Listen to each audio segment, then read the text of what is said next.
of self-protection. You won't need it to stay warm. You're so afraid of my affections.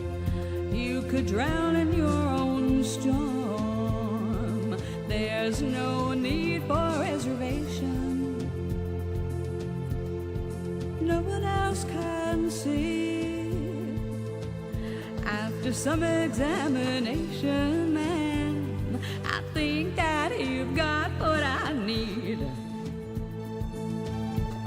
It's really alright.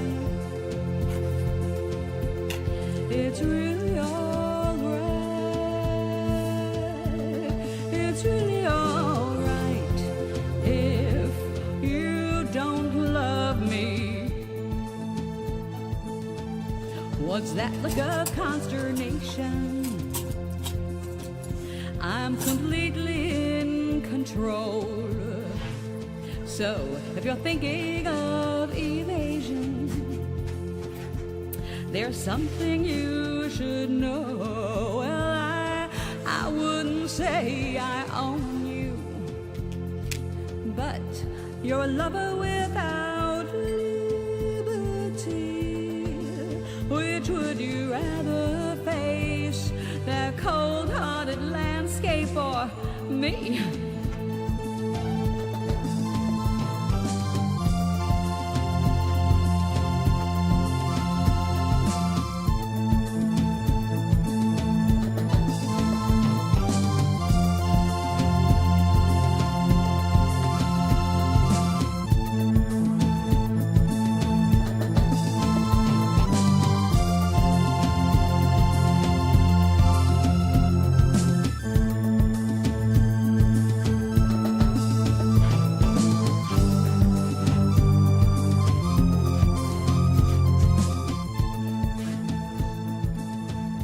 What's that look of consternation?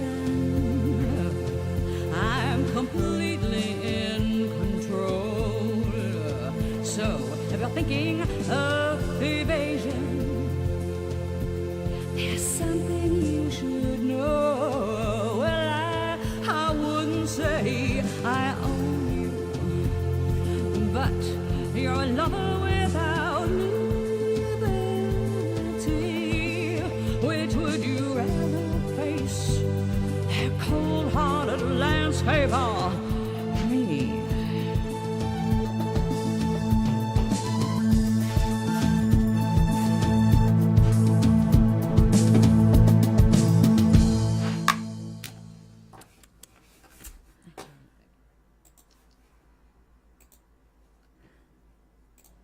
Okay, we have a microphone again.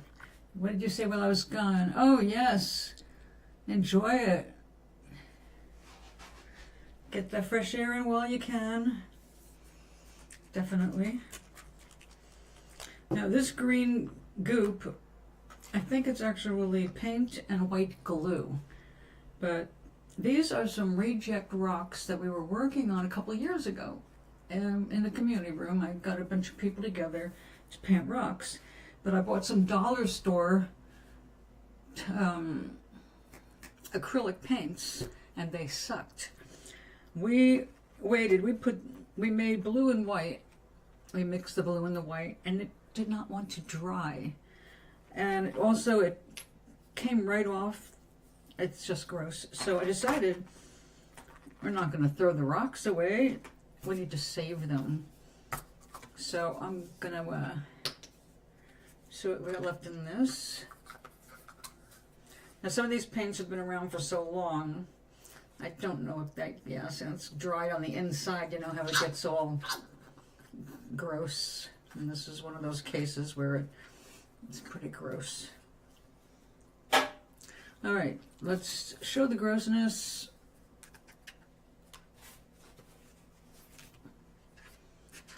The grossness is when the acrylic paint dries on the inside of the container. And of course it's not usable once that happens. But it gets in the way of things. Like, that's why you have to strain your paints before you put them into airbrushes or any kind of like as the syringes I use. Obviously this stuff is not going to go through a syringe, and it's already mostly dry, so it only gets drier and more of a problem. So there's not a whole lot of that, of the good paint left out of that, but we'll see what we can use. I think we'll just do a light touch. Despite half of the plastic solidifying, it still has decent coverage, certainly better than the dollar store brand. Dollar store has some good deals, don't get me wrong. Their Jot brand heavy watercolor paper pad, 24 sheets for $3. It does have flaws. I mean, it's definitely, but you can work around them. The major flaw is the glue they use to bind those pads together. It is so sharp. I have to use an X-Acto knife to remove each sheet without tearing it, and then I have to use the paper cutter to remove the rest of the glue, because I actually cut my fingers on it. It's that sharp and hard. It's crap. So that's one problem. Also, the way it's made. Sometimes, but not often enough for me to stop using it, sometimes the top layer of the paper comes off, because it was when they made the different layers of fiber to build that sheet of paper that thick, they put a top one on for, I guess, texture and finish, but it didn't adhere to the one below that, so it lifts. You don't want that to happen with the watercolor paper. But that doesn't happen all the time or with every sheet, other than the glue being a problem every single sheet. So it's there are good deals here and there. Like for the sake of Gloria and brightening up her life a bit, I have purchased stickers that I can put either on the envelope or on a card going in the envelope, because I know she enjoys all of that, and she's feeling very alone right now.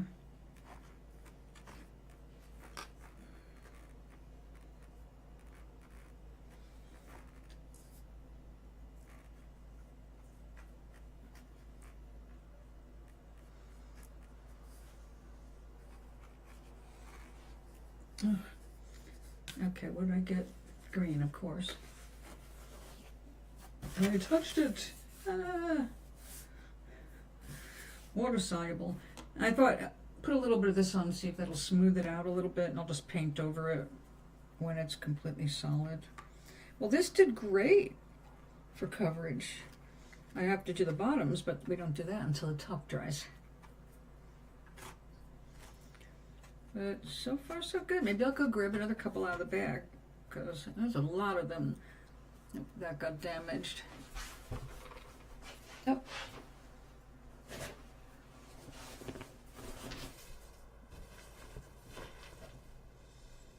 There we go.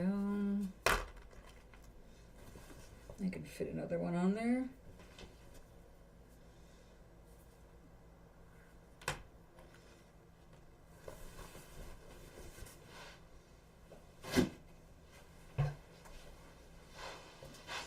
Yeah, this is old paint.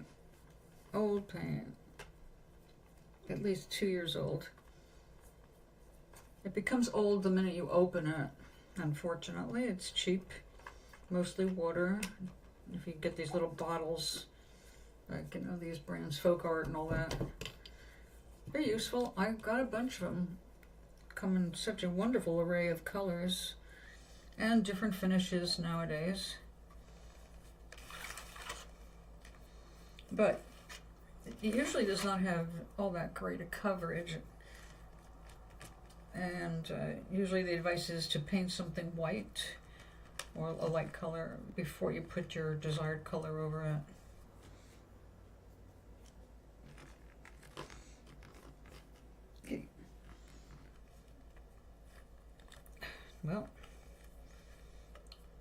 Be like that. Well, I guess we're going to change the orientation of that.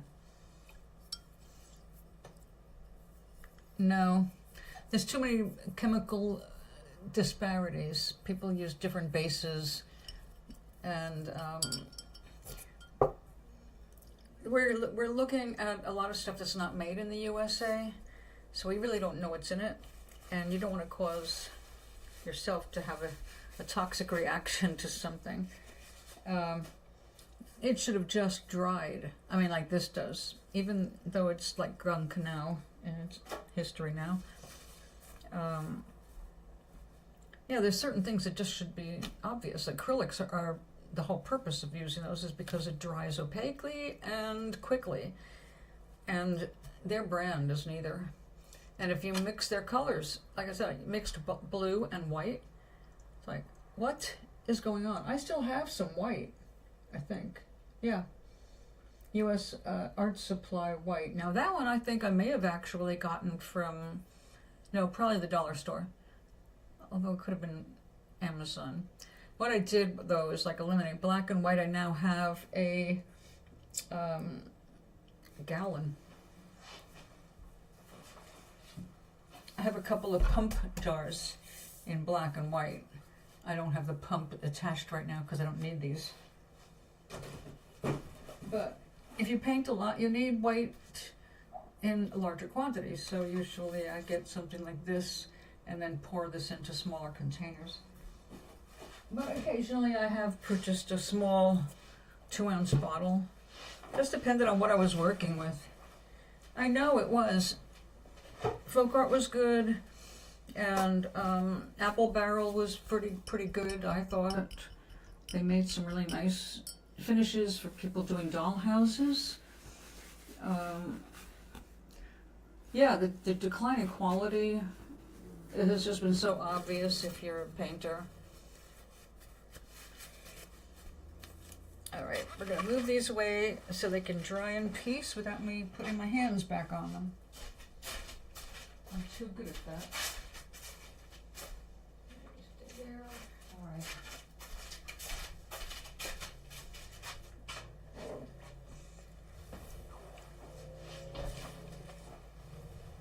Well, now the only painting I'm doing with acrylic is canvas. Yeah, pretty much canvas. I am doing little bits like, adding gold. I've got a handful of these still on my desk.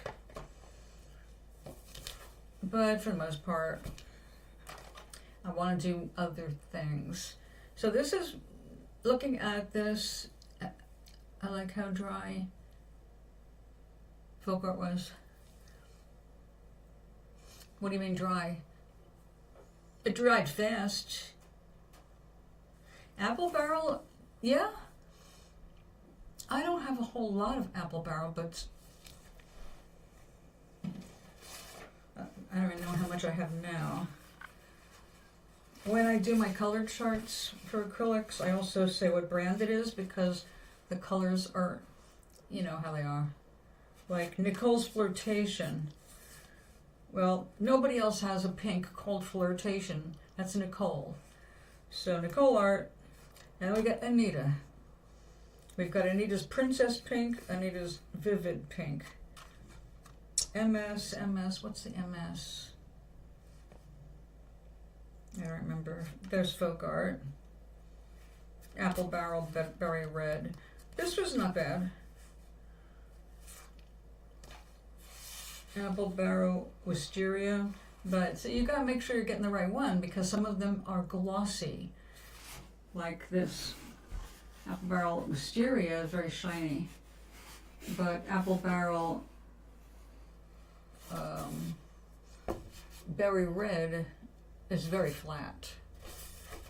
But those were decent for when you consider 88 cents a bottle. Can't complain. Most of these are, well, God, I got a whole bunch of things here, it looks like. Yeah, I've got samples of everything. Because I went by color, what I need, go out and get it. But this was all when I was doing the little rock houses.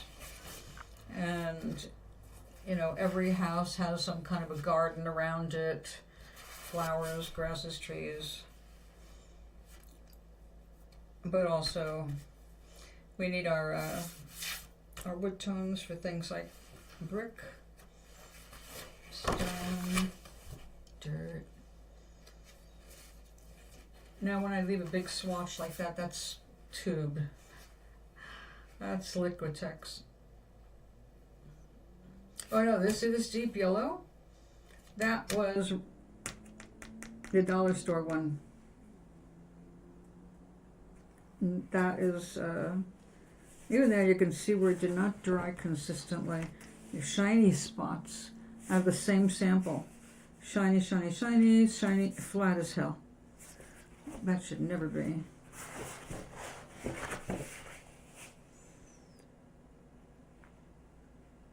No.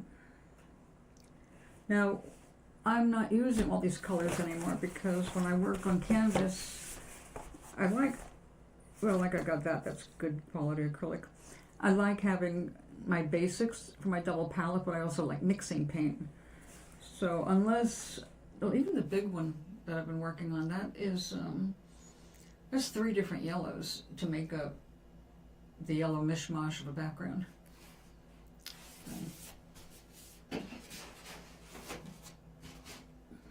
Okay. So this was fun yesterday, but the pads to work on, styrofoam, rubber. The rubber, I ended up actually needling it right to the wool, right to that, and it, when I pulled it up, I also pulled out a chunk of the black rubber. It's like, I don't want my pieces full of little bits of black rubber like that. Nevertheless, I'm still picking it out. So I'm going to make a few more, and then I always call it the barrel bin. Yeah, I know what you mean. Yeah, everything went downhill. They all did. Like I said, I'm not doing rocks like I did. I used to do rocks all the time. I still have the very last tray I made when I was still down in Pennsylvania, waiting to be painted and sanded, or sanded and painted. So I haven't gotten that far. These are from the other vase. My brushes are everywhere. I have 4 things of brushes on the table, and I've got 2 of them over in the corner on the shelves. These came from the shelves, so I'll have to go back there. All right, more water. Gotta keep my water up. I ran too dry today.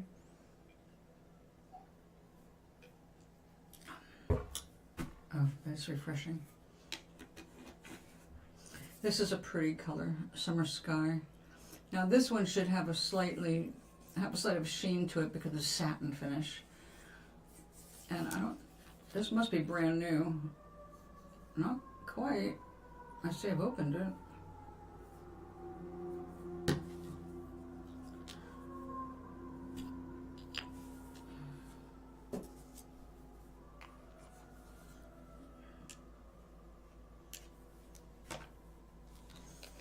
Usually I put a sample of the paint right on the cap, so I know what I'm looking at right away.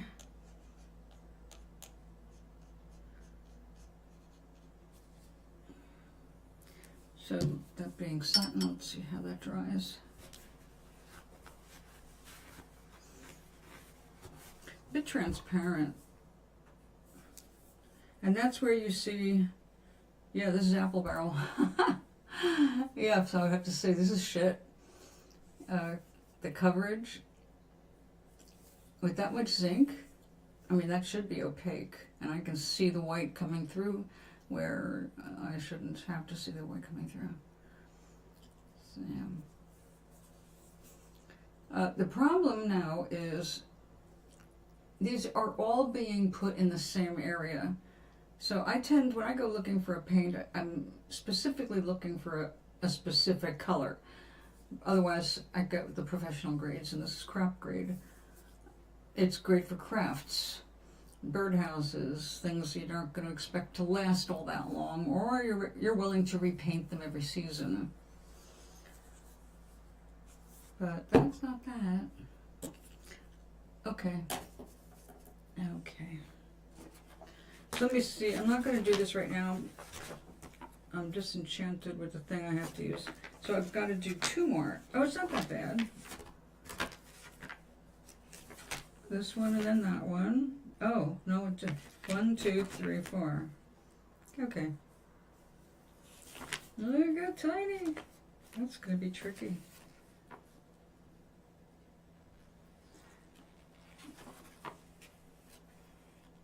Now, I might have made mine too flat. But experience is the best teacher. We will do this again tomorrow. I'm not in the mood to stab things right now. Actually, really, and I need to get another couple little paintings done so they can go out on Monday.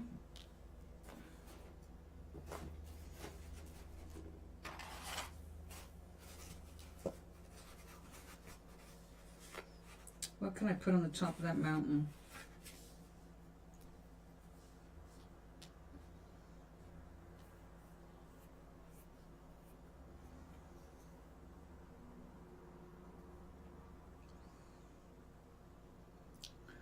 Which brush?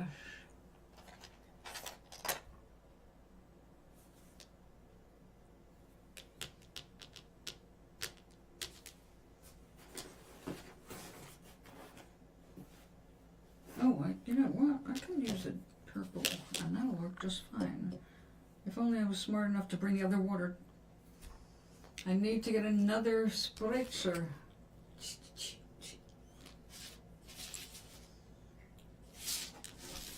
But I have another secret way.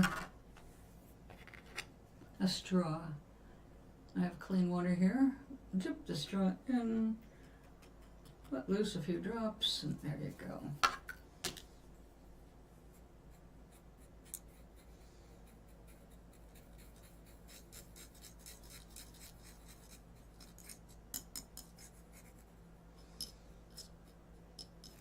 This, I believe, was the last of my magenta. That is the actual name of this color, but when I look at it, I see purple.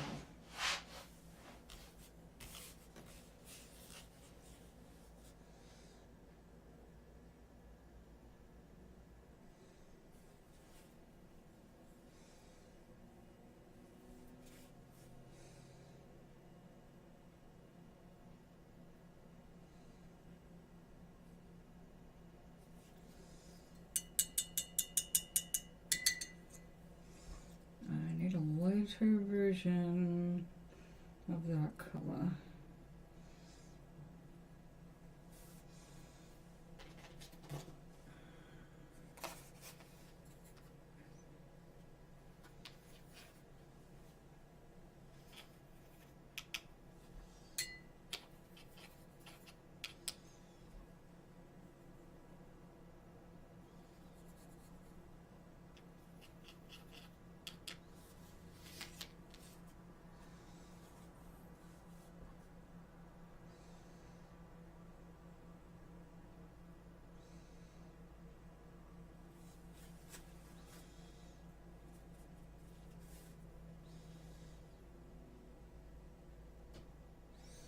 Did not work.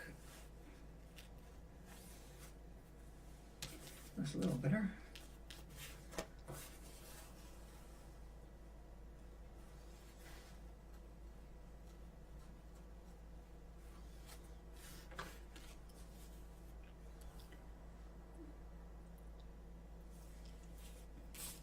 Well, I got him in a dress. Jesus in drag.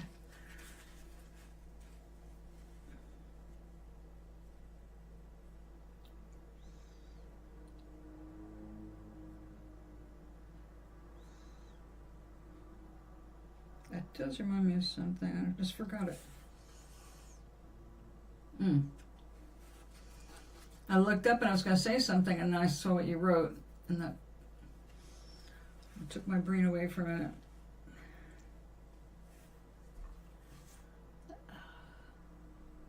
Oh dear.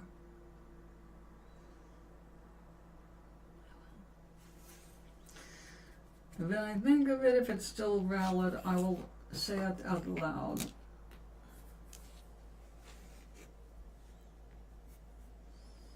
Yeah, it went totally blank. It's been that kind of a day.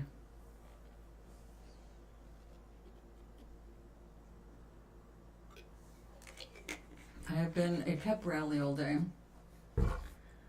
and apparently it took a little more out of me than I thought.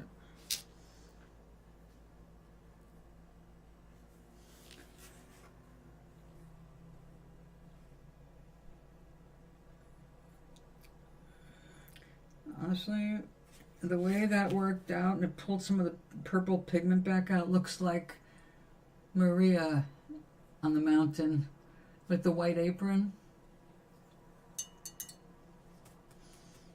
Trust me, that's not what I was going for.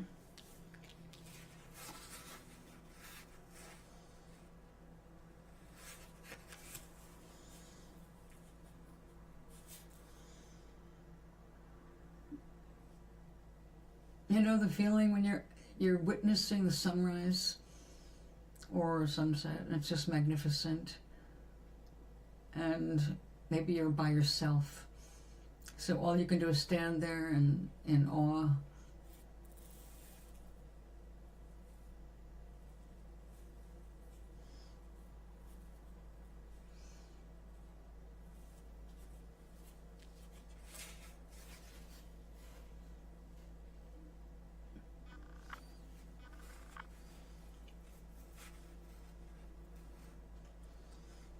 I don't know, should there be a sheep up there with her? Could make it Mary and her little lambs. Actually, I just don't know where to go from there.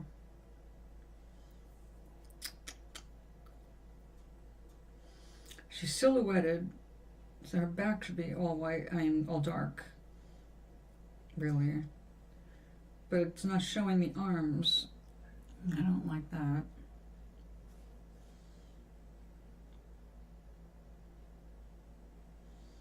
No, probably should have made her taller.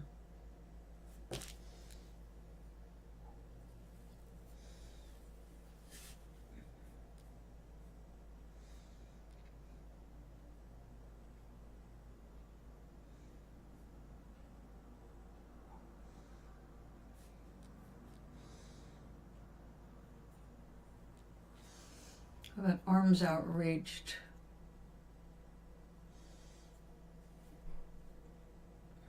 Too late to put her in a welcome sun pose.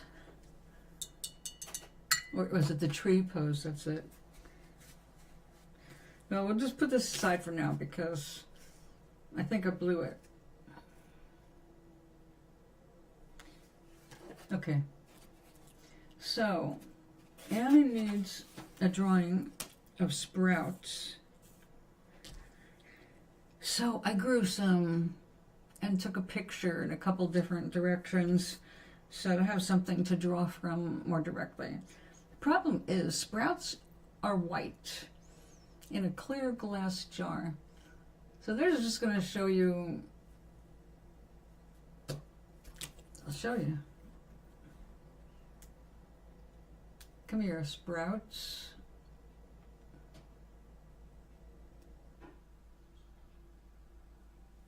Sprouts. The one with lots of sprouts got a little bit of sunlight, so they just started to green up, and I put them in the fridge. The other ones I didn't want to green up. This is just posing for a picture. The more they green, the more bitter they're likely to be. So I don't let them get too green or green at all. Like the mung beans, I am sharing with a friend of mine. They're so good in ramen. I mean, you make a cup of noodles, anything, where you got instant soup stuff.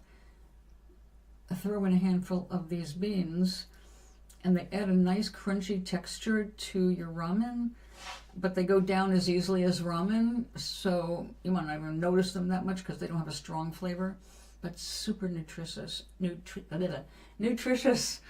So I'm trying to get more of that. And these which you can't tell. They are red clover, and 3 different kinds of radish. So they're spicy, but also sweet. Spicy sweet. They're really nice on sandwiches.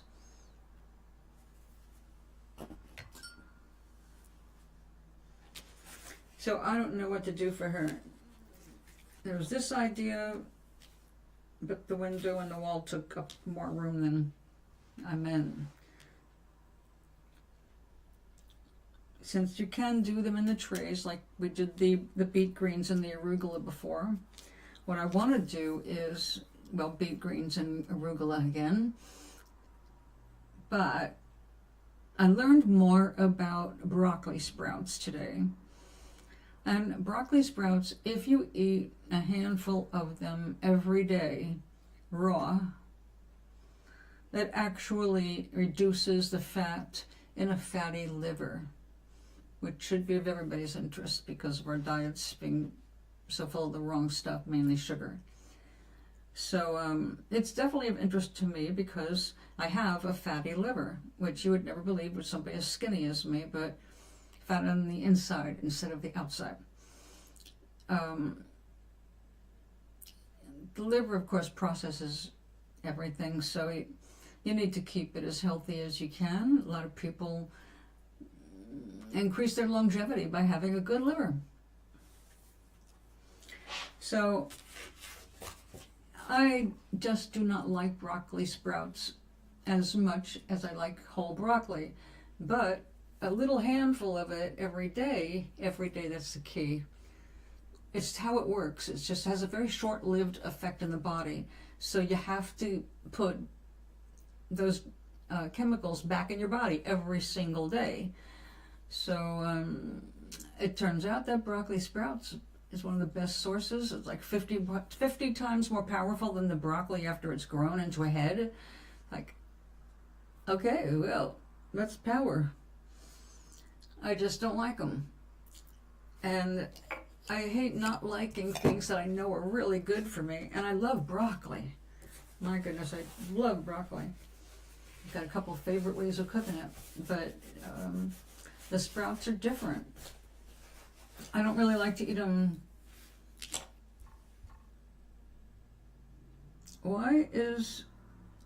You just came up my feed and I didn't say anything. Broccoli lovers cauliflower. It sounds like you're dealing with the classic cauliflower struggle. What are you listening for? I didn't ask you to listen.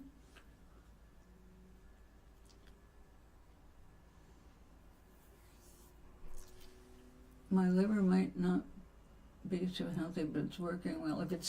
If it's not healthy, it's not working well. So it must be healthy enough. But liver is obviously very important. But anyway, I'm trying to get used to these things. I do have broccoli sprouts, but some people said, oh, you can grow them in a jar. And the problem is, if they're in a jar, they stink. But that sulfur stink is the medicine. So basically it's like you eat this like medicine. So it's easier to do sprouts like that in the summer when you're eating more salads and cold stuff. You throw it in there, mix it up. It's just a background flavor. I am not one of those people who will just eat a handful of sprouts, a handful of nuts, but sprouts, no. But I did see where the black sesame seeds are being grown as sprouts in jars and in trays. And I've got to try that. I have the right seeds to sprout. Oh yeah, chicken livers? Are you kidding? With a Jewish background? Of course. Chopped liver. Now, honest to God, one of the problems I always had with chopped liver was when I was a kid, I would smell it, and it would smell really good. What I was smelling, I guess, was the cooked onions and all, and it smelled great. But then I would taste it and go, didn't like the texture, anything. As an adult, though, I was, well, getting older, I was forced to eat liver because I was 89 pounds and this height. Actually, I was taller. So I was just bones, and they were afraid that I was anorexic, which I wasn't, and they started making me eat liver a couple times a week. Beef liver, calf liver, not the chicken livers. So later on, I decided I've got to learn how to like liver, and I made my own chopped liver, but I love garlic. So I cooked those chicken livers with the same kinds of spices, not traditional, extra. I did the fried onions, I did the fried garlic, all of it, and I used seasonings that I really love in general, and it tastes great. And also I learned puree it more, so it's really smooth, and then it's wonderful as a dip or a spread. Now the South, when I was down there and people were talking about chicken livers, I heard one way, and I did it that way for Glenn and me, and it was so high in cholesterol. I'm surprised neither one of us had a heart attack that night.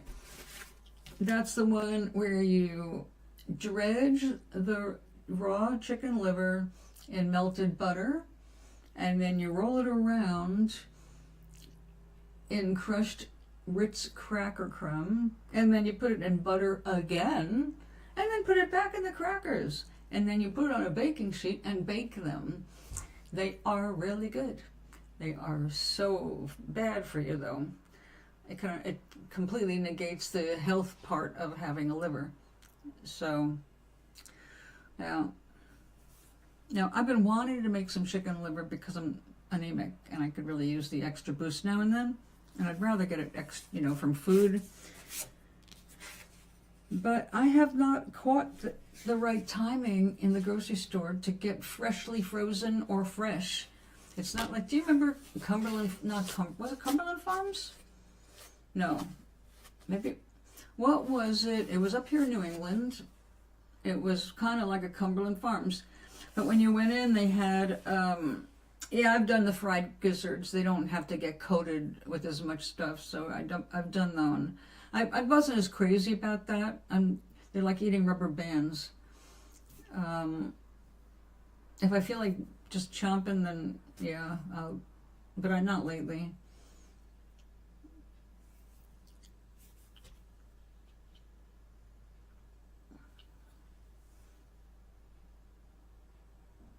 What else did we do? There was just some really unhealthy Southern cooking.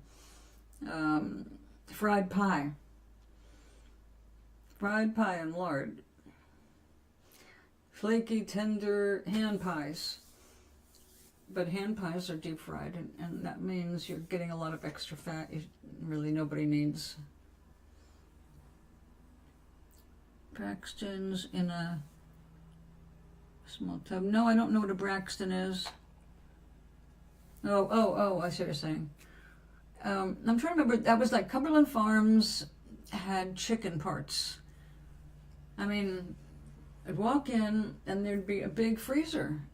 And the first freezer you saw when you went up there they sold lots of different things, but that freezer had stuff for cats and dogs. It was parts, the gizzards, the leg, I mean everything, the livers, and they had some that was basically for the animals, but that was like super chopped up for dog and cat food, so that you could just scoop it out, defrost it, and they had some fresh, high in natural enzymes foods, and oh my god, my cats loved it, and it was very affordable. It really helped to make ends meet. That's where I used to get my chicken livers. I knew they were always fresh because nobody went there unless they were buying chicken stuff, and it moved fast. I think they were famous for their fried chicken. You can go in there and buy fried chicken. That was it. I wish I could remember the name of it. It was like a Cumberland Farms kind of a store.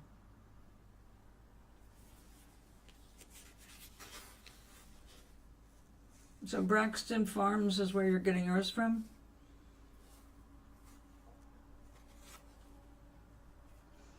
Yeah, these are just not Not doing it for me at all.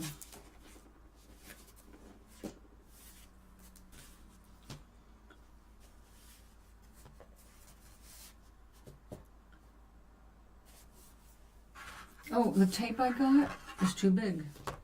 Look at that. It's full inch. Now I have to use it differently.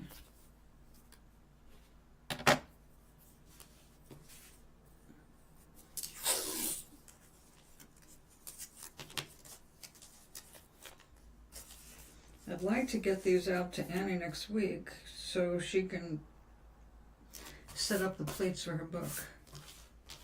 And I need to get to Amazon and take the Maris off there.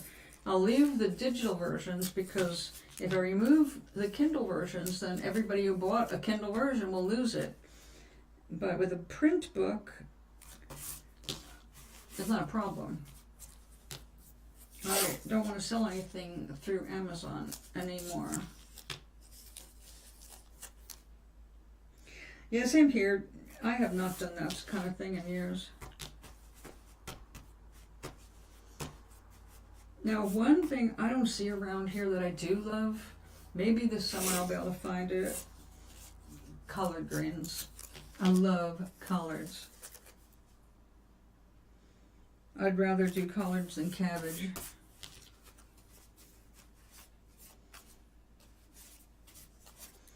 But I don't cook them Southern style. They kill their greens down there. They boil them and boil them. Modern cooks, not so much. They try to preserve the greenness of the leaves and some crunchiness or some texture. I like them where, you know, you take the spine out after you cook it and the rest of it is soft. It's yummy. I've also used them instead of cabbage leaves to roll, like doing rolled cabbage.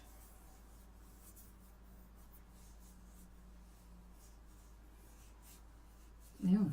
Money's coming my way. Superstition. Now, you know, when we started the show, it was to basically teach people about the charlatans in the world.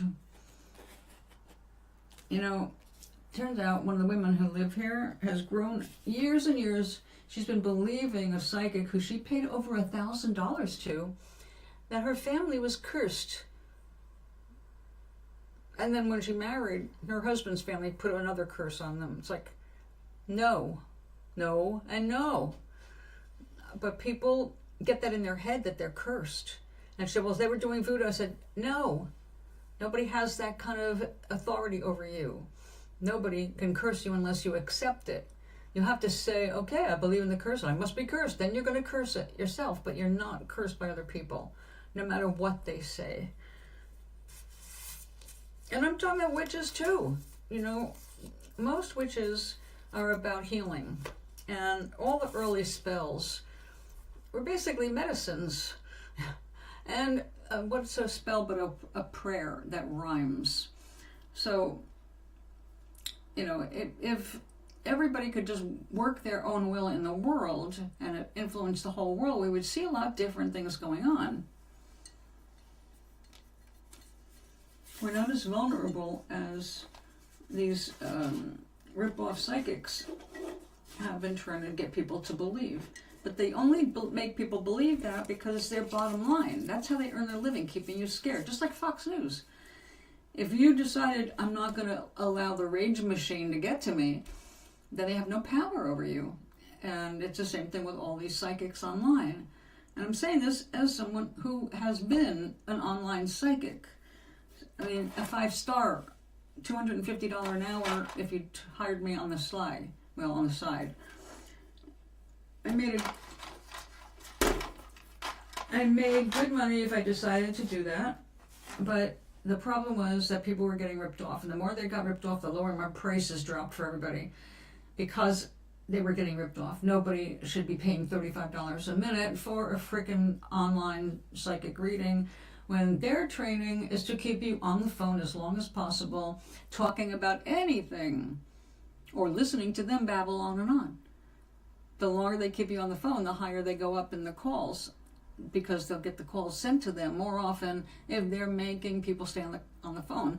When I went and got hired for the first time, and I did quit, it was aiming for 20 minutes. You had to be able, and they tested you. When they say they test their psychics, they're not testing you for accuracy because they can't tell. They're testing you to see if you can keep up the babble for a minimum of 20 minutes with a preference of heading toward 45 minutes because that's when they make their big money. Remember, that was when things were set up at $4.99 a minute. So, all that business aside, the problem is that one of the big things that online psychics pitch is soulmates, true flames, twin flames, let's see, past lives, curses, bad karma, all of that stuff. It's all lies. All that stuff is lies. And no, when they give you good advice, that's good advice. But when they tell you about stuff that they're not present to witness personally, they're telling you bullshit. Now, when people came to me as a medium, I couldn't help everybody. But when I did help somebody, when people did come through, then it was a good connection, and the people I did that for, they got it.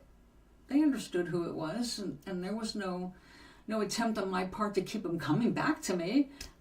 I never did something like frauds do. So-and-so gave me a message for you. Call me now. First 3 minutes free. If I get follow-ups from someone on the other side, they get an email for free. I don't try and make more money on people. It's the plastics factory that makes that simple.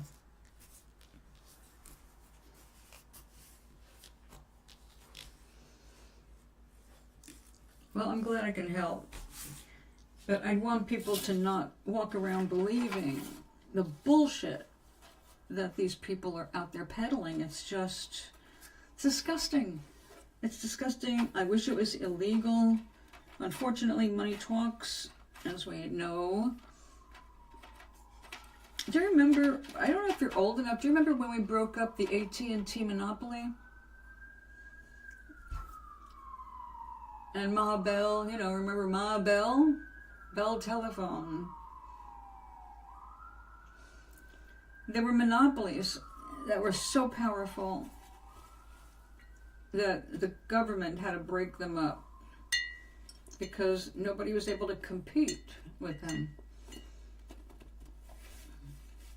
That was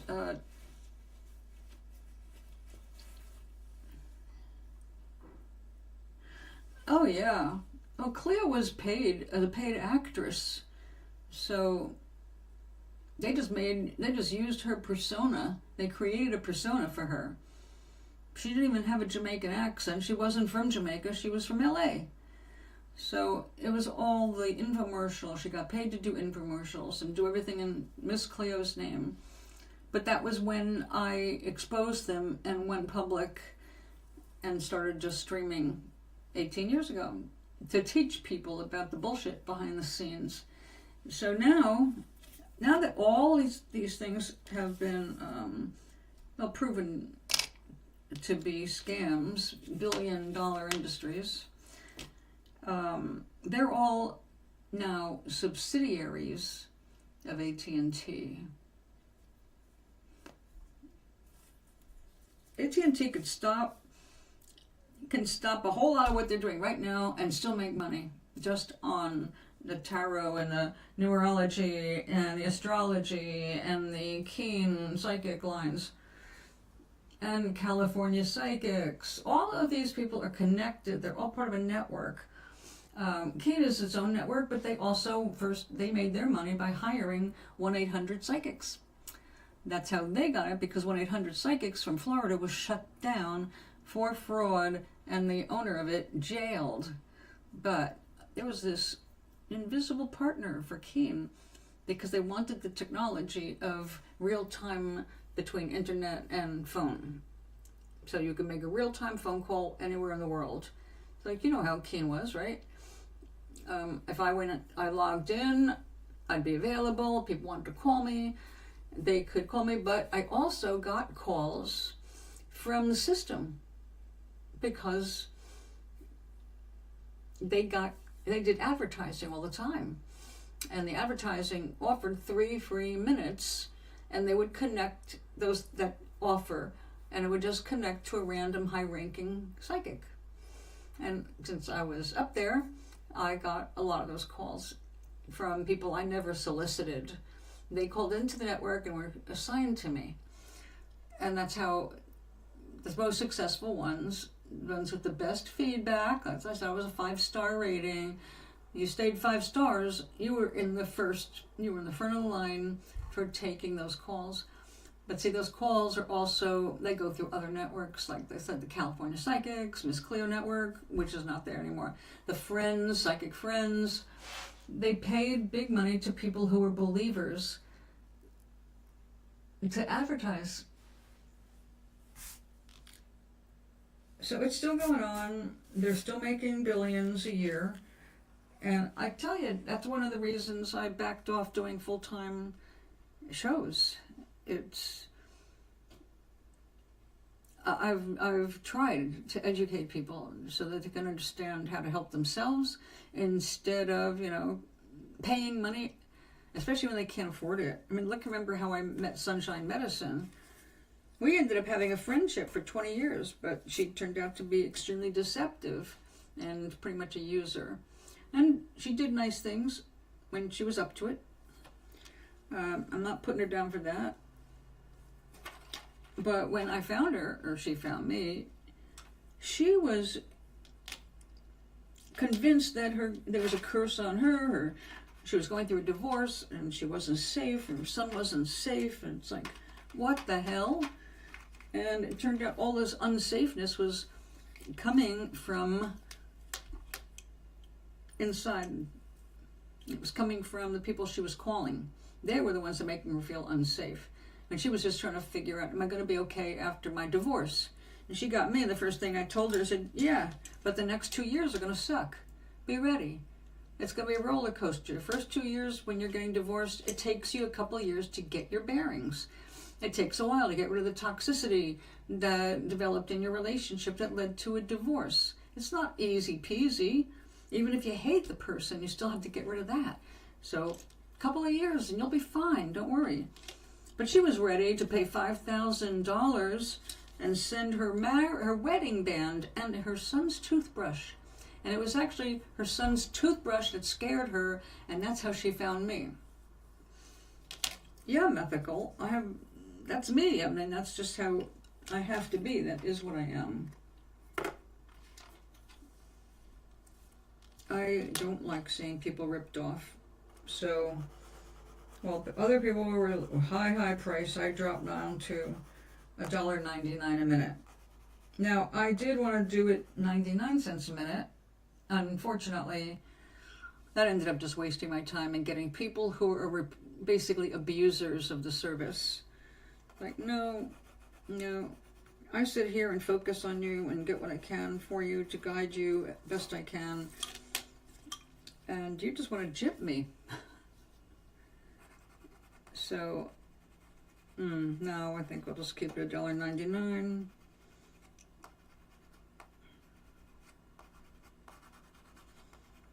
But like I said, now, I just got asked by this woman who thought she was cursed if I would give her a reading. And I said, I don't do paid readings anymore. And if I know someone is going through a hardship, I'm not going to take their money.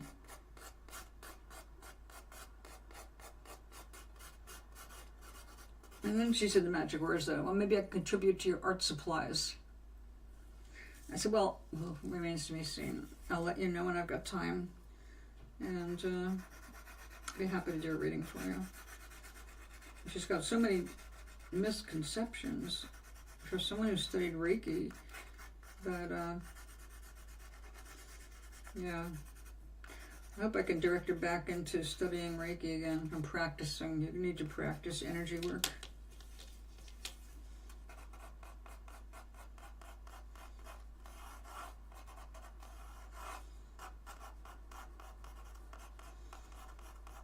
I can't wait to see what this does when I hit it with water.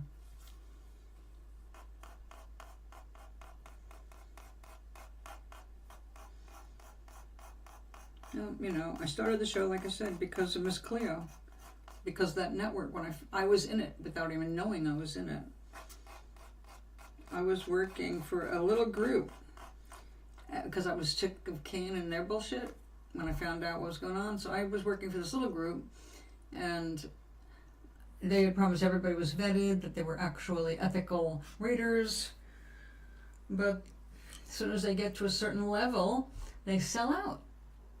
They get bought up, is what happens, because nobody wants competition. So AT&T, Keen, they would buy the small groups of readers from all over the country. There were, at the time I left it as a business, there were 12,000 readers coast to coast. 12,000 card readers. You wouldn't think that there'd be that much employment. But another reason to be cautious about finding people online and following their advice, and that includes me. If you have a problem with anything I say, then you have to do what you feel is right for you. I cannot tell people what to do for their life. I can suggest, but that's about it. I can't change people or their choices. The way people just hand over their power to strangers is frightening.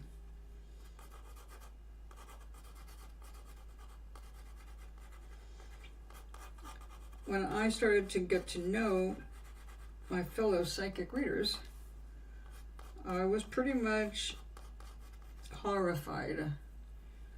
I met some great ones, great people. One of them is Annie, and we're still friends after, oh my God, it's over 20 years of friendship now. We worked together. I know her to be an extremely ethical person. So if I was going to recommend an actual, someone who's doing readings for their income, I would recommend her. She's really good, very ethical, very sweet, and humble. And she tries to love everybody. Which is more than I can say for myself at the moment.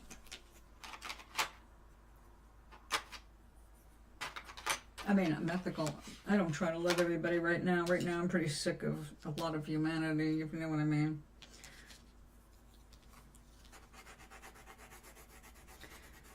But some of these people that were consulting with me, they were the high-end readers. They're always curious about somebody new. First of all, they try to size you up as competition. So they call you. And they're making so much money, they don't have to worry about time like poor people do. They'll call, they'll talk with me for an hour. But I also found out about them. And I can tell you right now that a lot of them, even when they're making big money, they're fucked up people. I mean, alcoholics, drug addicts, so many psychological conditions. They should be on somebody's couch and not ever try to give advice. There are some sick people out there posing as psychics and readers because, honestly, people don't change really fast. They don't change their patterns, and once you catch the pattern, cold reading is a piece of cake. You pick up the vibe, and people tell you. They tell you what's going on. They tell you how they're predicting their future, because when we predict our future, we're creating it. No brainer.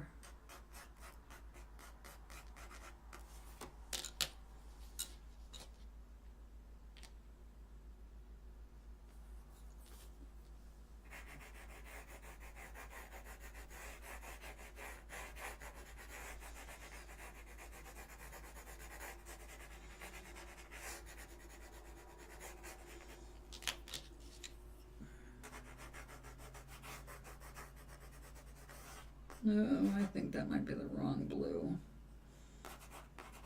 I got excited because it was nicely pointed.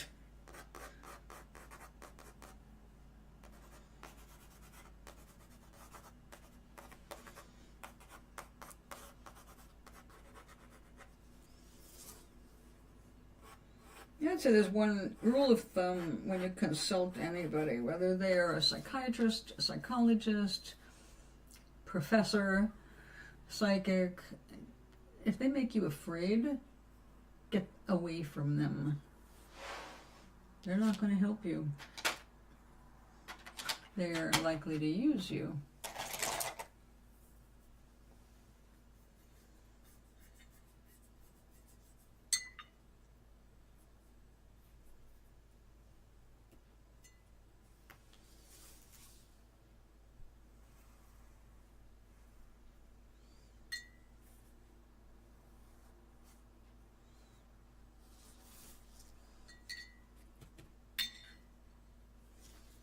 So what do you have planned for the rest of the night?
Well, I can make that really dark.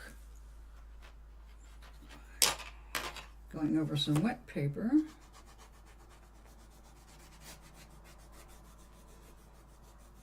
Lay down some of that pigment.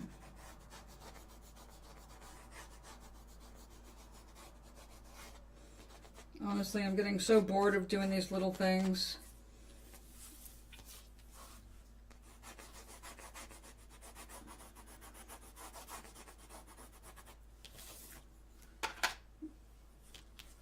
Like, what can I come up with now?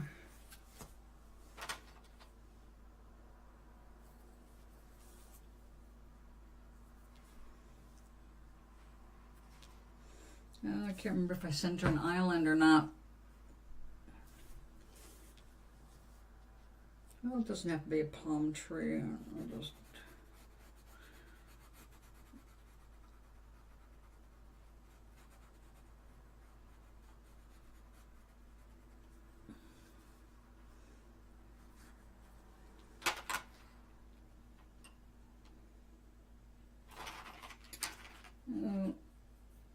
What are you doing all the way down here?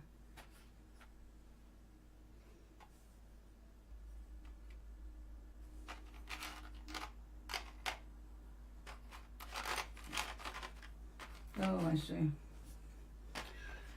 I got them confused.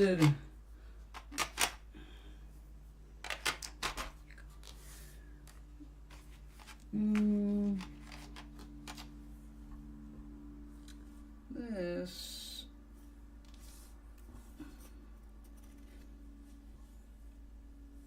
No. Well, actually, maybe. Let's try it.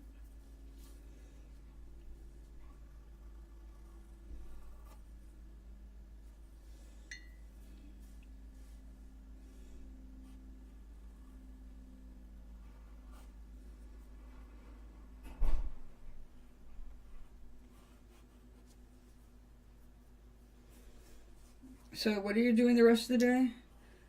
You're still on your front porch? You got a lot of traffic on that street? It looks pretty peaceful.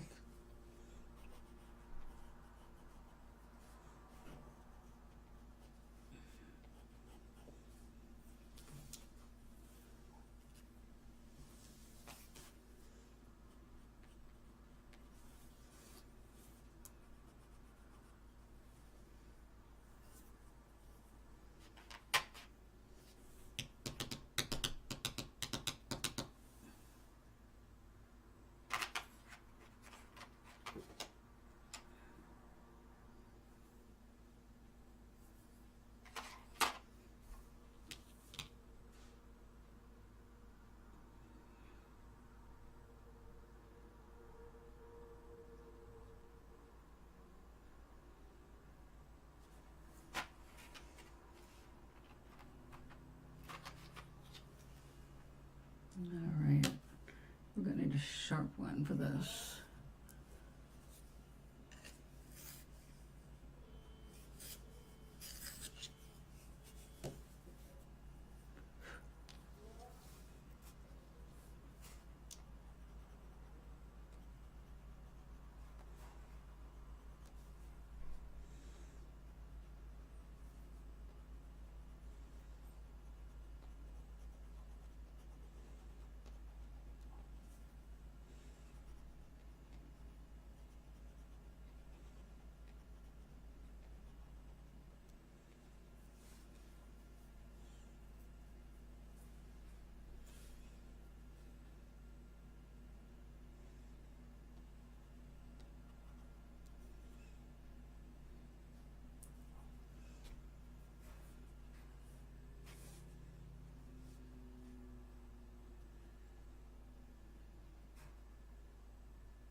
Maybe a little more.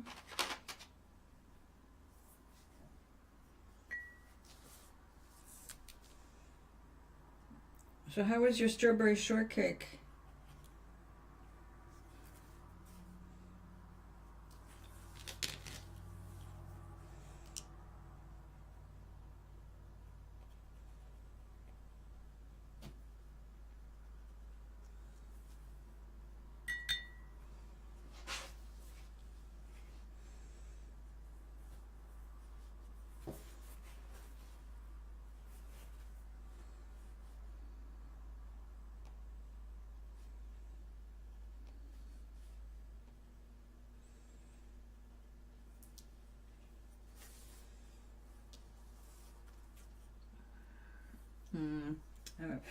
Dry. I don't want to wipe it. I'll lose the pigment. There you go. And you, same thing. Let's put you really dry. Okay. Little bird, perhaps.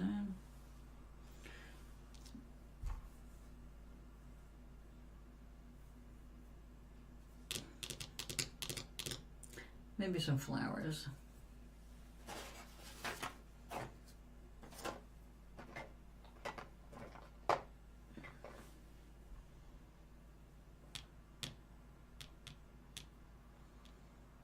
Well, they would light up with the sun right there, wouldn't they? I'll try.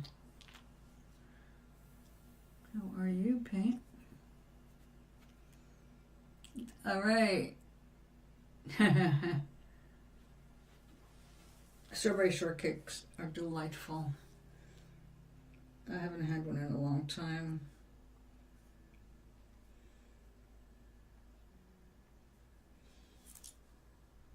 I did have cheesecake though. That was my last big treat. Oh yeah, and I bought those coconut Milanos. I'll eat them, but I won't buy them again.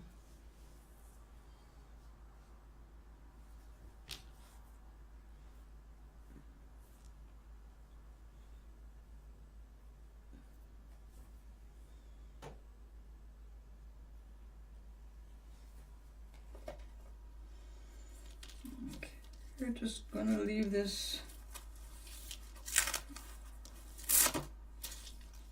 for the moment.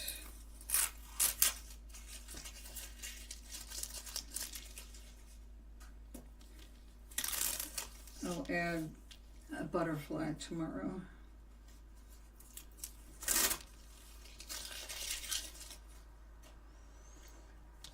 Well,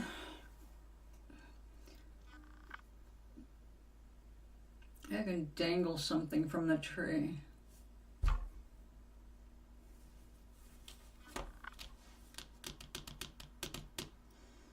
Oh, I know. I'll put a swing. I'll have to wait for that to dry though. It's okay. Tomorrow. This was going to be for Annie's book, and the style's not going to work for her, so she hasn't seen it, but I know what she's looking for, and this was overkill. It won't go with the rest of her images.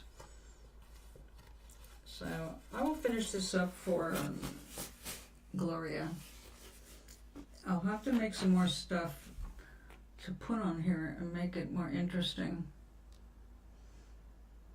I've done flowers, layered flowers. Oh, I've got this. I haven't finished.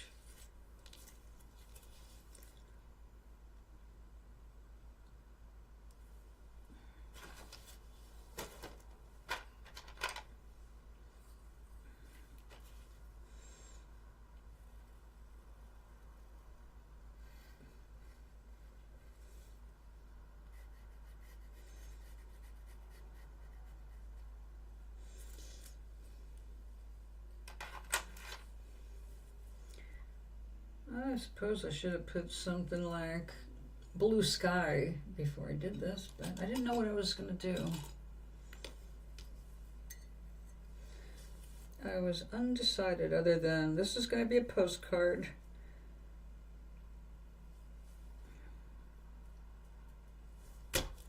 Stay still.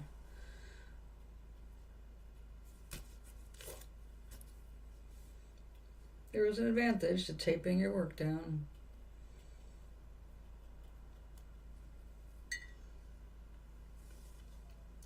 Just where it says freshness guaranteed.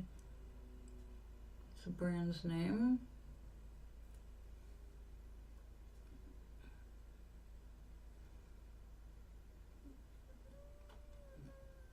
Oh, that's weird.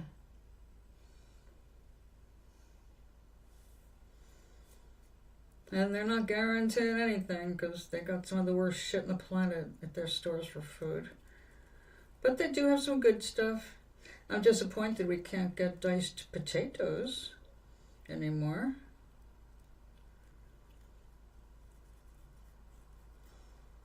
Well, my neighbors discovered the same thing. So yeah, I like that for the hash browns. So I know canned potatoes are a really good buy. There's pretty much no waste with them because they've been peeled and cut, and any of the crap that's on them is thrown away, so they do that work for you. And now they're not around. But their value is great value.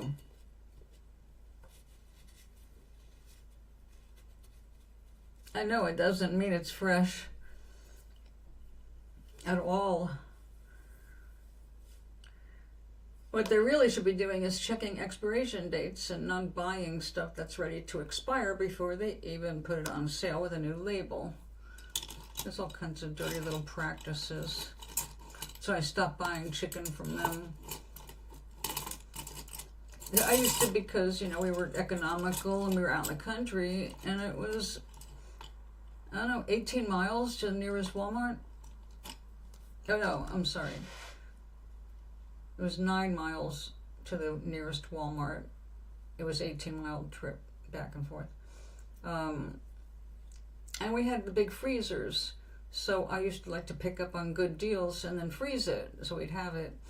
And like turkey time, when they were really low, I'd get 3 or 4 turkeys because I had the full standing freezer that was just freezer out on the deck. So we could save those turkeys for eating throughout the year. But when I went and started buying the big bags of chicken parts, I started noticing more disease in those parts. It's like this chicken had cancer.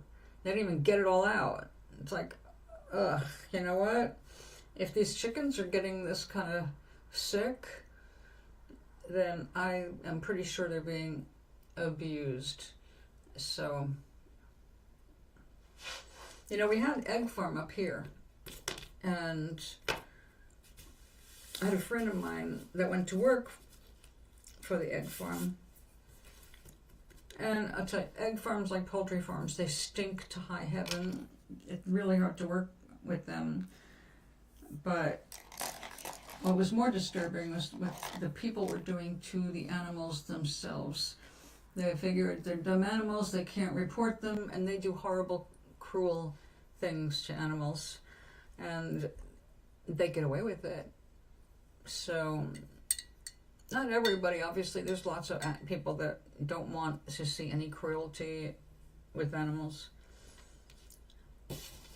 But because I know that it does exist, it just gets harder and harder to buy from certain people. Like, one of the worst ones in the country is Tyson. They've had major outbreaks of infections. They don't report. I think they have to close a plant down now.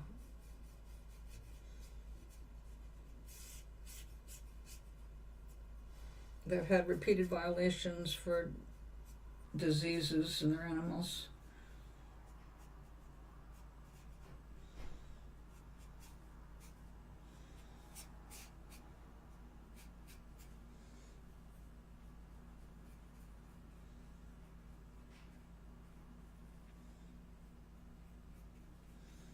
So now I get my meats and fish from small grocery stores. And I get my canned goods, if they carry it, from Walmart. Stuff that they're not making themselves.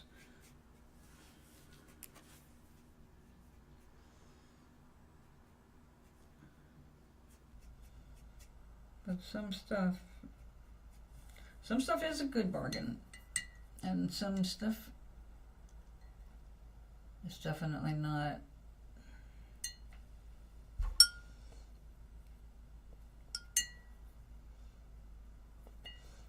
Are you kidding me? Remember the whole Rick Moranis project?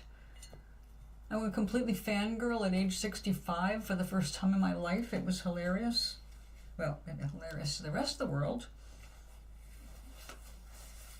I thought it was a little bit embarrassing, but I did turn out 9 songs, or 8.5 songs for it.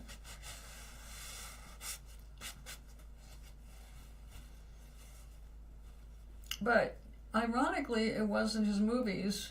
I haven't seen most of his movies. Like, I haven't seen any of the Honey, I Shrunk the Kids ones, or it was only a few years ago I saw Parenthood for the first time. What it was reading his song lyrics. He has 2 albums out, maybe a third by now, I don't know. But 2 of them, they were so funny. I could so relate to him. And so when I started writing the musical, when I hit song number 9, I reached out to him. It's like, I need another brain on this one. It's a male and female duet. And of course I never heard back. But I did offer him a chance to get him at least a preview of the musical stuff. Who did you have a crush on?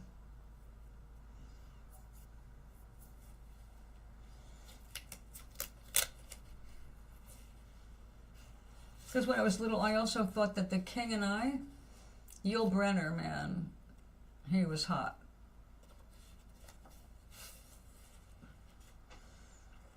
I wasn't into a lot of the people that my friends were into. Like, I couldn't see anything interesting about Clint Eastwood until I saw one movie, 6 Mules for Sister Sarah or something like that.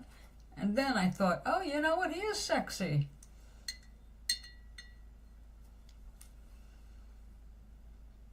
Oh, yeah, he was adorable.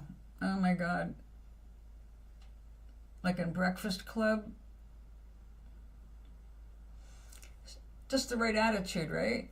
I love the type of character he was playing. Well, what year were you born?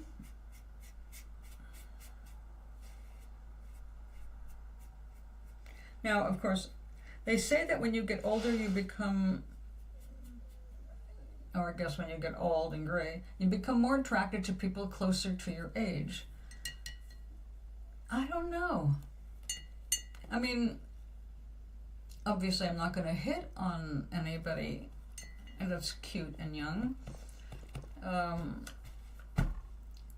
But I haven't seen any old people turn me on either. There's wonderfully preserved old people. But I guess that's like, we're not looking for relationships right now. So I don't think that way anymore. Now, like I had, my new delivery guy for my medicine. He's adorable. I don't know what his name is, but he is cute. But when I say cute, I mean, we're talking about somebody in their 20s. Not my league.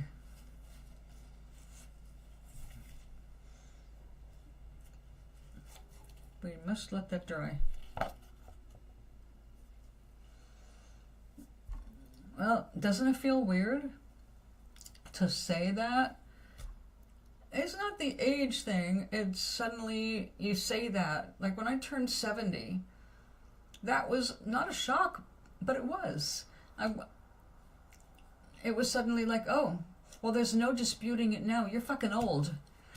It was different when you're 50 and you're still bopping around and you still got your butt in the right place, and then suddenly you're 59, your butt drops, it disappears, and you go, I had an apple butt. What happened to my apple butt? And our lips, the lips just go away. It's like, ah!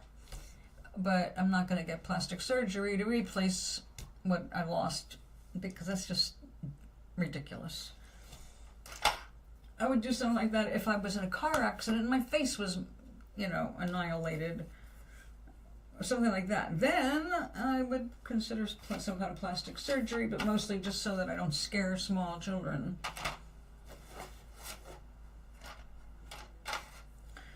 Okay, it is 5 o'clock. I've been on for almost an hour and a half. Yeah, because that's what I mean, Gary. When you're under 40, you definitely do not feel like you're getting older. You still feel young. I mean, you can start to see the changes in your body, but when you turn 40, there is a change, and especially for men. But it's not so dramatic. When people say age is a number, it's true. If you start to think of yourself as old, you will feel older. Thank you.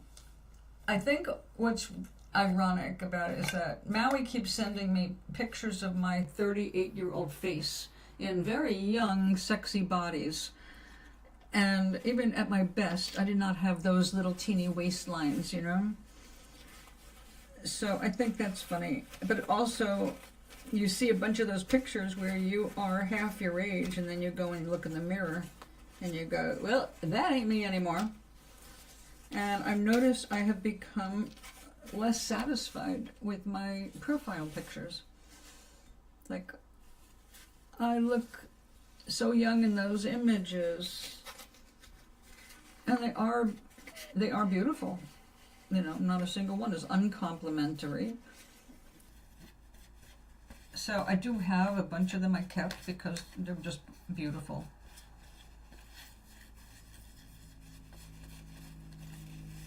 But if anybody was to see those profile pics and then see me in real life, they're gonna go, who are you kidding?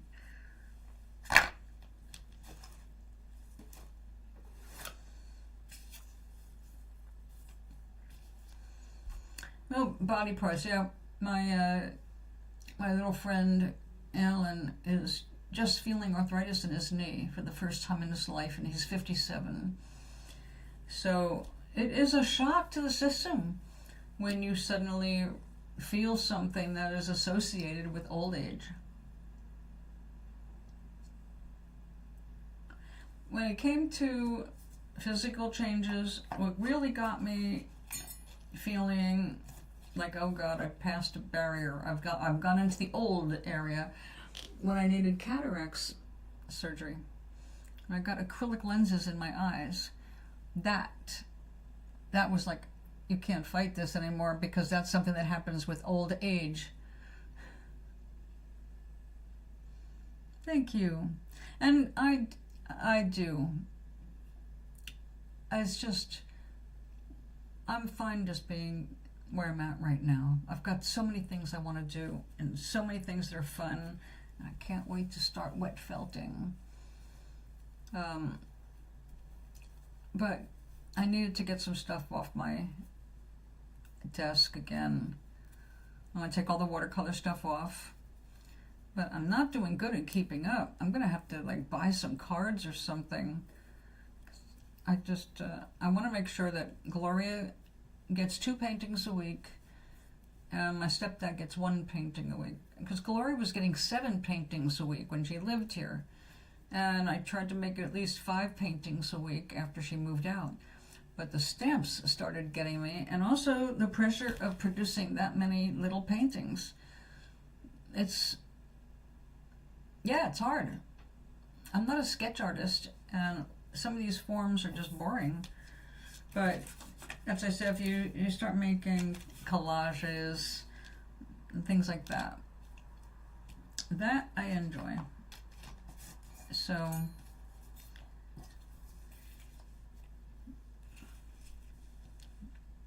well, I could make that like a bowl of cat food and put a cat here. The thing is, she's not that big into cats. Her thing is butterflies, and that's pretty much it, butterflies. And I will stick a butterfly up here, but I'm just bored with that. Or maybe I could make this a planter and do a vine coming up. All right, we'll think about this before I commit to it. I don't really need you, but I won't throw you away. That's for this.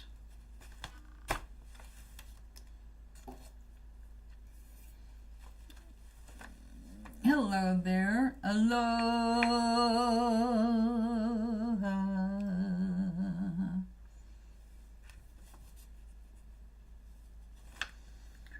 You came in at the right time. I'm getting ready to go.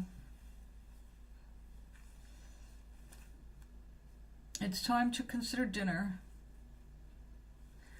And I need a highly nutritious meal with a lot of water, so I'm going to make ramen tonight with a bunch of mung beans that I just grew and harvested. And thanks, Gary. You'll have to send me your mailing address.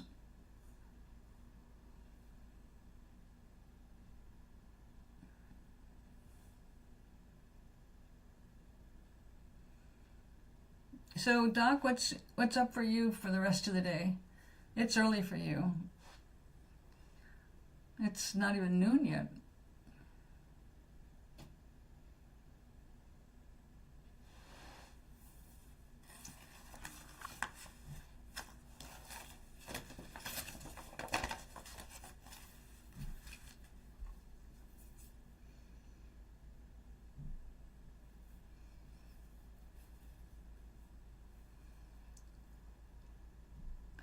Oh my God. She has COVID and just gave you a box of food. To spray it down with antiseptic. Oh my God.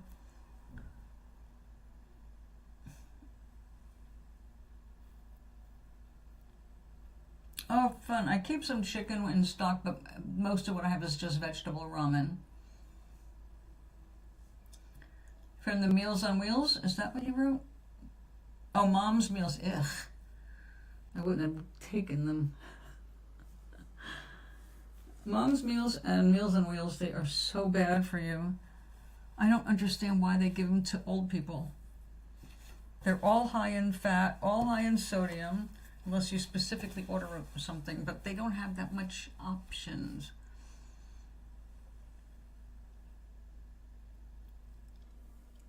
It didn't enter her home. It didn't. Oh, okay. That's good. I got it. I read Taiwanese. Well, that's good. At least you didn't have to have her touch anything that she touched or breathed on. What'd she do? Call you and say, you want to take the box? I can't.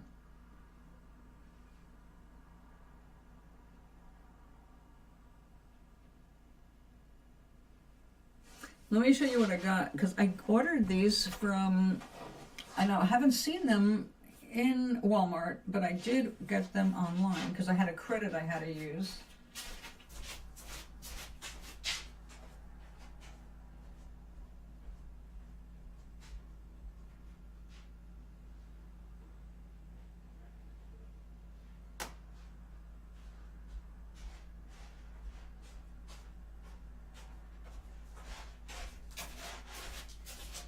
Okay, I have to say, I am not crazy about all the paper involved, but I can recycle it because I don't cook in here.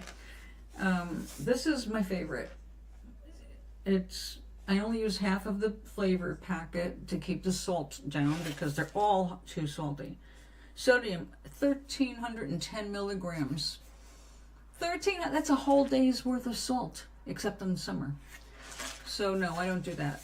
But I put it on a pot of water, drop in the noodles, and I also throw in all the dried stuff that's in here, a little sesame oil, more veg.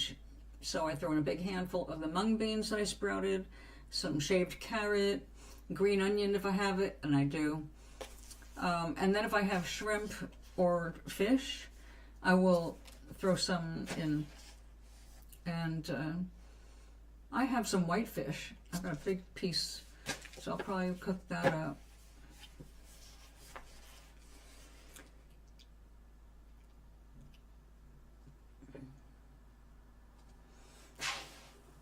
It was the other next door neighbor that was going to get the box, but he can't eat everything in the box, so he gave it to me. Oh, cool.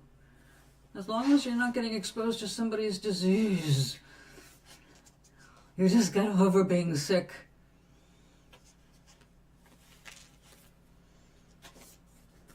Now, I don't know how long your appetite was missing, but when I got COVID, it was 6 weeks. 6 weeks of no appetite. Being tired. Not sleeping well. Headaches. Dizzy. Couldn't walk. That sucked.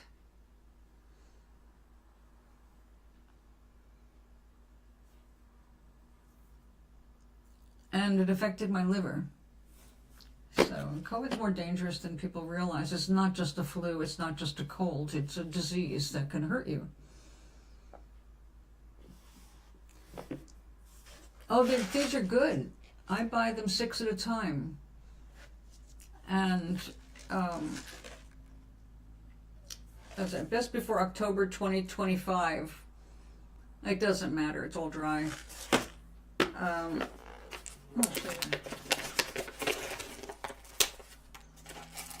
Okay, so there's the veggie cup soup base.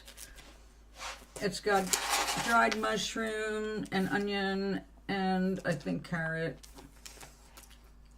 But I've got so much, oh, and a little bit of corn. I've got so much I add to it. I throw some frozen corn in. I just look in the freezer or the refrigerator. It's like, well, I got a little bit of this left, a little bit, and then throw it up. I just sleep standing up with lights on 5 times.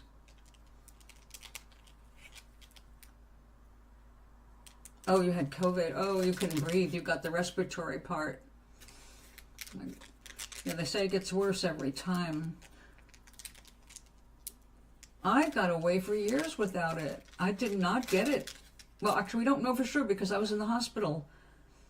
I was in the hospital with, in York, Pennsylvania with the heart thing. I was in there twice. So once was pneumonia, and once was cardiomyopathy. So one of those times, it was October. Okay, it was a heart thing. That was it, because I got put in a separate room. Somebody in the hall, down the hall, was coughing their head off, and I pointed out to the nurses, I said, I have a suppressed immune system, and I'm here for my heart. You think that person who's coughing is contagious? I guess it hadn't crossed their minds that they're just 2 doors down and coughing, and the doors are all open in all the rooms, right? Well, the next thing I know, they're testing me for COVID, not 19. They didn't have 19 then. They didn't identify it. That was October. It was November when people started talking about, oh, weird sickness. So they tested me for SARS and swine flu. So the woman up the hall had something like swine flu, and I did not have that, but I did get sick. So we don't know. I might have had my first bout with COVID for all we know. I was being treated for something else, you know. Oh, that's good. The last didn't. Oh, that's wonderful. The smoking didn't make it worse. Oh, you were very lucky.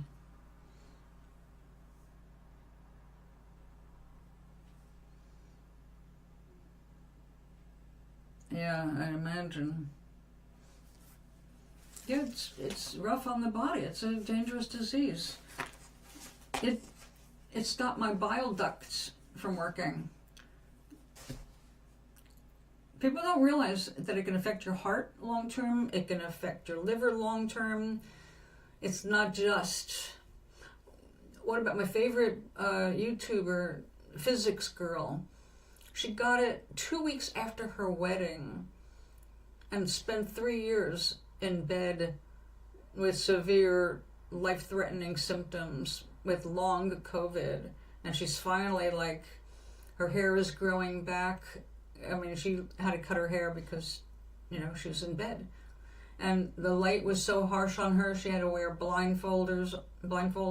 Her brand new husband's just spent nothing but taking care of her and getting her healthy again. It was just a horrible, horrible experience. Long COVID is so deadly.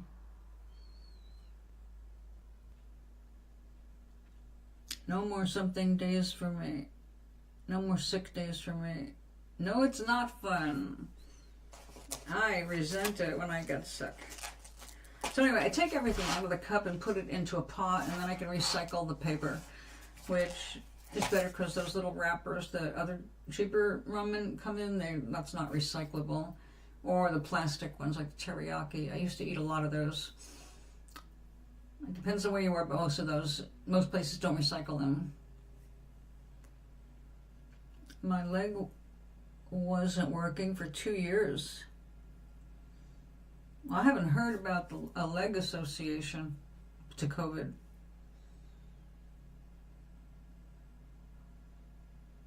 But you never know. You never know. A lot of different things can happen with different diseases, different people. Oh yeah, well this soup base, it is tasty, but it is just as tasty if I only use about a third to a half at the most. It doesn't need all that. And especially when you're putting all your fresh veg and frozen veg in there, you've got more than enough flavor. And this is just superfluous. 1,000 milligrams to 1,000 milligrams superfluous. Well, I'm glad you're feeling better, Doc, and I'm glad you're doing better, Gary. So I'm going to make myself this yummy, yummy, yummy dinner. I've got all kinds of stuff to put in and make it a nice meal. So you guys have a wonderful night, and tomorrow is Saturday. We are expecting extremely low temperatures. We've got a warning from the management to keep the water dripping and be careful about going outside because of hypothermia and frostbite. It was 7 degrees when I woke up this morning. but it's supposed to be really, really wicked over the weekend. And 2 to 3 inches of snow, not bad. But right now it's all the way up to 36. That's warm compared to the rest. But we have extreme cold warning from Saturday 6 p.m. until Sunday 1 p.m. It's going to be going to, well, it's like I see 18 degrees, 17 degrees, 15 degrees. It's going to be 17 degrees colder than it is right now. Saturday, it's going to be -1. Sunday, it's going to be 0. Monday, 7. I won't be leaving the house for a few days. I'm glad I got an extra half and half.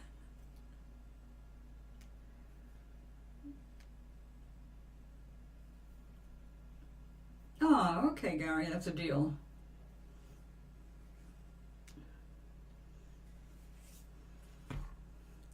All right, my friends, thank you so much for being here.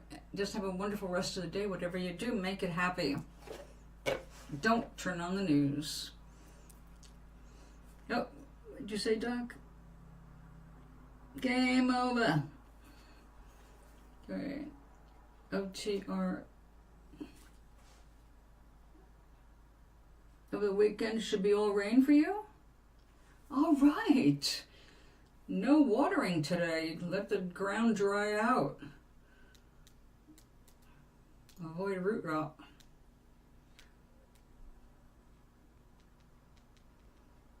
Okay, my dolls. Until tomorrow. Let me turn off